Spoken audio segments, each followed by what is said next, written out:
Good morning. I want to do a series of short videos to try and explain the unusual things that are happening within the travel industry as we emerge from quarantine, and to understand what we can expect from the immediate future. We're seeing reports from around the world of airport delays, flight cancellations, rocketing hotel prices, car hire shortages, and the looming cloud of industrial action at airlines and airports. In this video, I want to try and unpack what is going on in the airline industry in particular, and I'll get on to car hire and hotel pricing next time. Let's go back 2 and a bit years to March 2020, when government restrictions in reaction to the COVID outbreak slammed shut the doors and turned out the lights on the travel industry. But how bad was it? Before the pandemic, the travel industry had grown more or less steadily for a decade, uninterrupted. There was a minor blip due to SARS in 2003 and the global recession in 2008, but that was it. The number of international arrivals and departures grew from 277 million in 1980 to 1.5 billion in 2019, according to WTO, the World Tourism Organization. At the end of 2021, these numbers were down 72%, or 1 billion fewer travelers. This is the comparative effect of worldwide consensual closure of a private industry. By the end of 2022, IATA, International Air Transport Association, predicts airlines will have lost $201 billion since March 2020, or, give it some context, the equivalent of 9 years' worth of profits, all profits from 2010 until 2019. Many of them only kept the lights on by losing or furloughing thousands of staff, whilst others, Alitalia, Virgin Atlantic, Virgin Australia, Philippine Airlines and Flybe, to name a few, had to file for bankruptcy. The airline industry has always been notorious for its wafer-thin margins and the delicate supply-demand balance, and this will take time to reinstate. Global restrictions have fallen away, but there remain huge problems. It's like kicking everyone out and boarding up a nightclub mid-party and expecting the dancing to start immediately again 2 years later. The WTTC, World Travel and Tourism Council, expect that 10% of travel-related jobs in the US will remain unfilled throughout 2022. And in Portugal, where tourism constitutes 15% of GDP and 9% of total employment, they expect 12% of travel jobs to remain vacant. IATA predict the airline industry will lose only $12 billion this year. Still, it's a 78% smaller loss than last year. Travel sector staff lost their jobs or moved to other industries during these 2 years. Half of the 33,000 workforce at Sydney Airport, for example. Singapore's Changi Airport are right now looking for 6,600 staff, and the Churtis Group, Singapore, are offering a signing bonus equivalent to almost a year's salary. But still, these lost workers prefer to remain in other industries where they perceive there's less volatility and the pay is better.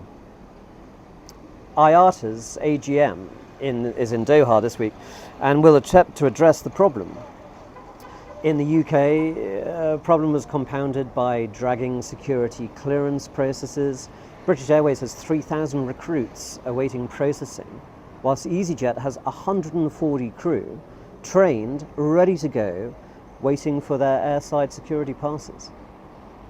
In Sydney, last Friday at the start of the long weekend, passengers were queuing out of the terminal, waiting to check in.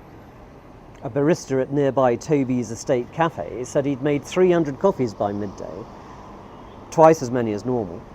Lufthansa's had to cancel 900 scheduled flights in July, and the queues at Schiphol in the Netherlands are of epic proportions. This is everywhere.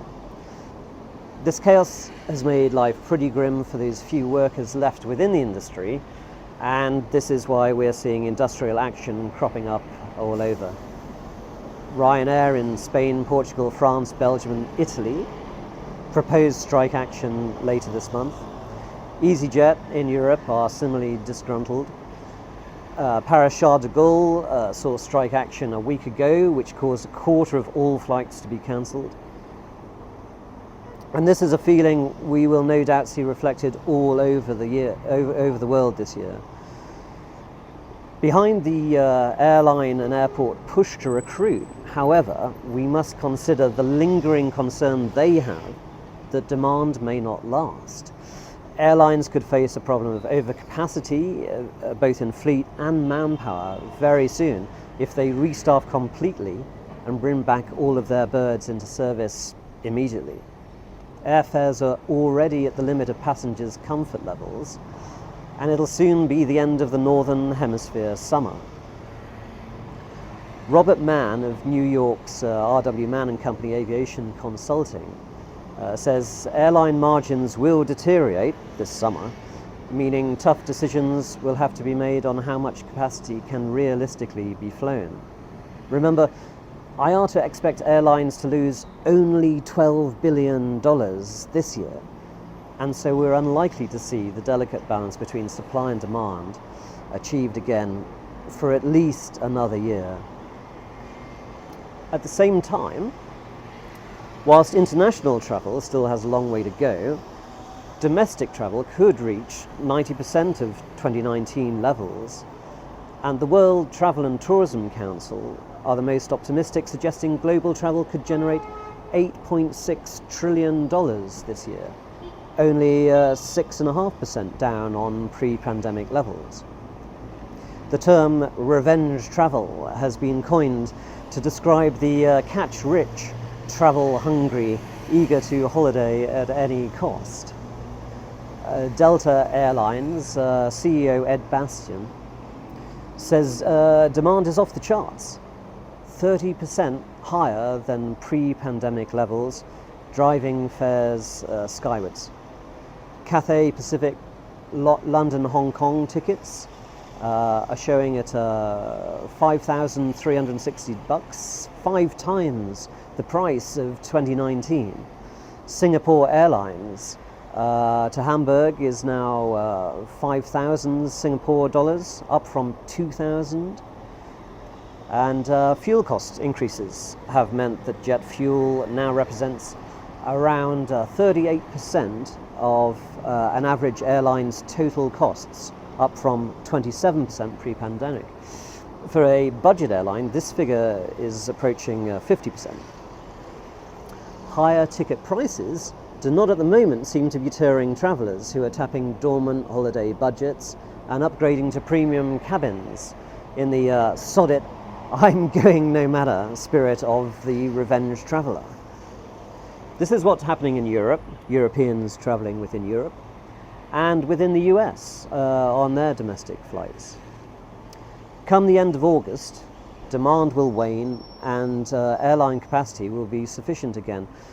And this is, of course, why we can see airlines reluctant to reinstate all of that capacity right now. Of course, all this created a boom for the private jet charter market. JetLinks saw sales of their jet share cards jump 40% last year, which seems to be supported by a FlightAware estimate that US private aviation traffic in general is up 15%, whilst US air traffic on the whole is down 13%. As ever, Private Travel PA is here to help you navigate, and if you would like to discuss any of this, please do not hesitate to contact us at privatetravelpa.com. If you found this video interesting, please hit the like or subscribe on the YouTube, and we'll deal with other aspects of the industry in due course. including happier and more optimistic news about new travel destinations and services as they emerge. Thank you for watching.